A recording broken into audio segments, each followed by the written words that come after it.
नमस्कार साथियों, उपनिषद क्लासेस कोटा में आपका स्वागत है। दोस्तों, आज हम बात करेंगे राजस्थान के प्रमुख व्यक्तियों से संबंधित कुछ प्रश्नों के संबंध में। दोस्तों, ये प्रश्न बहुत ही महत्वपूर्ण है क्योंकि इन प्रश्नों में से कोई न कोई प्रश्न आने की संभावना पूरी है। दोस्तों, शुरू करते हैं पहले प्रश्न के साथ। यहाँ पर हमारा पहला प्रश्न है, राजस्थान का मंगल पांडे किसे कहा जाता है?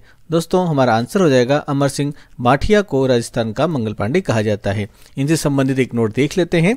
अमर सिंह बाठिया ने 1857 की क्रांति के समय झांसी की रानी लक्ष्मीबाई को आर्थिक सहायता प्रदान की थी।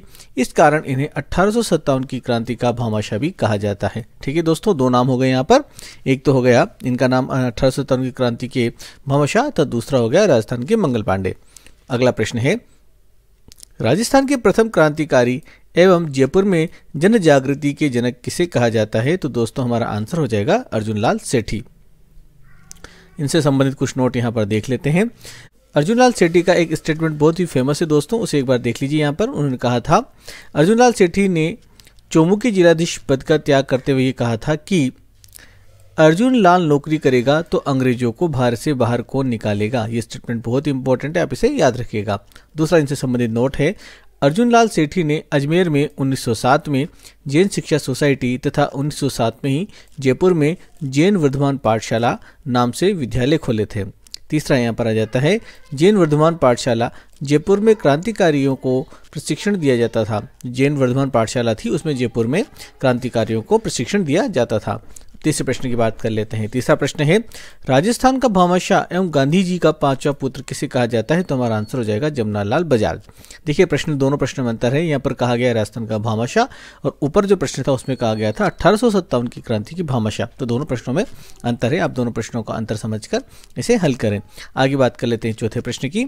चौथा प्रश्न है, राजस्थान में सशस्त्र क्रांति का जनक किसे कहा जाता है? तो हमारा आंसर हो जाएगा गोपाल सिंह खरवा को राजस्थान में सशस्त्र क्रांति का जनक कहा जाता है। पांचवा प्रश्न है, चितावनीरा चुंगटिया यह रचना किसकी है? तो दोस्तों, ये रचना है केसरी सिंह बारहट की। किसकी? केसरी सिंह बारहट की। आगे बात करें छठे प्रश्न की, राजस्थान के सबसे कम उम्र के क्रांतिकारी कौन थे? तो दोस्तों, राजस्थान में सबसे कम उम्र के जो क्रांतिकारी थे उनका नाम था प्रताप सिंह बारहट, जो कि केसरी सिंह बारहट के पुत्र थे। सातवां प्रश्न है, भारत में किसान आंदोलन का जनक किसे कहा जाता है? तो हमारा आंसर हो जाएगा विजय सिंह पथिक, जिनका मूल नाम क्या था? भूप सिंह। आठवां प्रश्न यहाँ पर है, सागरमल गोपा का संबंध किस रियासत से था? तो दोस्तों, सागरमल गोपा का संबंध जैसलमेर रियासत से था, जहाँ पर इनकी दो रचनाएं फेमस है। एक रचना आ जाती आज़ादी के दीवाने और दूसरा है जैसलमेर में गुंडा राज। अगला प्रश्न है, राजस्थान का गांधी व गांधीवादी सर्वोदय नेता किसे कहा जाता है? तो हमारा आंसर हो जाएगा गोकुल भाई भट्ट को।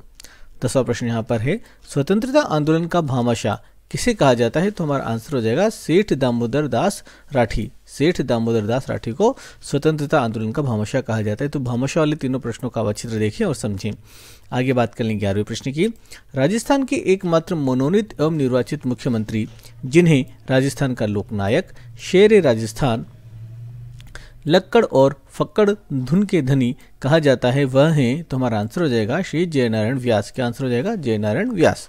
आगे है 12वां प्रश्न, राजस्थानी भाषा का प्रथम राजनीतिक समाचार पत्र आगी बाण पत्रिका एवं मुंबई से अखंड भारत समाचार पत्र का प्रकाशन तथा मारवाड़ हितकांडी सभा की स्थापना किसने की थी? तो हमारा आंसर हो जाएगा श्री जयनारायण व्यास ने। तो दोस्तों, ये ध्यान दीजिएगा, राजस्थानी भाषा का प्रथम राजनीतिक समाचार पत्र आगी बाण और अखंड भारत समाचार पत्र जो कि मुंबई से प्रकाशित होता था तथा मारवाड़ हितकांडी सभा, इन तीनों के जो संस्थापक थे वो कौन थे? श्री जयनारायण व्यास थे। आगे बात कर ले 13वें प्रश्न की।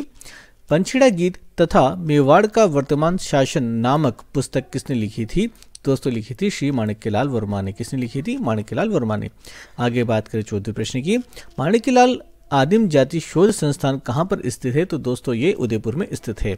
15वां प्रश्न है, भीलों में राजनीतिक जागृति पैदा करने हेतु एक ही आंदोलन या भूमट आंदोलन को मातृकुंडिया चित्तौड़ से किसने शुरू किया था? तो शुरू करने वाले थे मोतीलाल तेजावत। कौन थे?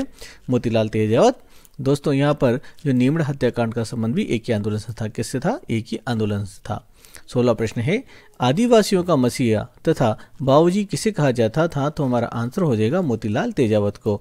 मोतीलाल तेजावत ने वनवासी संघ की स्थापना भी की थी। 17वां प्रश्न है यहाँ पर, भीलों में सामाजिक सुधार के लिए लसाड़िया आंदोलन किसने किया था? तो दोस्तों, गोविंद गिरी ने लसाड़िया आंदोलन किया था। आगे बात करें 18वें प्रश्न की। भगत पंथ तथा 1883 में स्थापित संघ सभा की स्थापना किसने की थी? तो इसकी स्थापना की थी गोविंद गिरी ने। किसने की थी? गोविंद गिरी ने।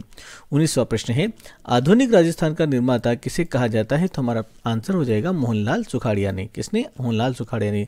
दोस्तों, मोहनलाल सुखाड़िया जो मुख्यमंत्री पद पर सबसे अधिक रहे, इन्होंने 17 वर्ष तक राजस्थान में मुख्यमंत्री के पद पर कार्य किया। 20वां प्रश्न यहाँ पर आ जाता है, राजस्थान के लौह पुरुष किसे कहा जाता है? तो दोस्तों, राजस्थान के लौह पुरुष कहा जाता है दामोदर लाल व्यास को। किसे? दामोदर लाल व्यास को।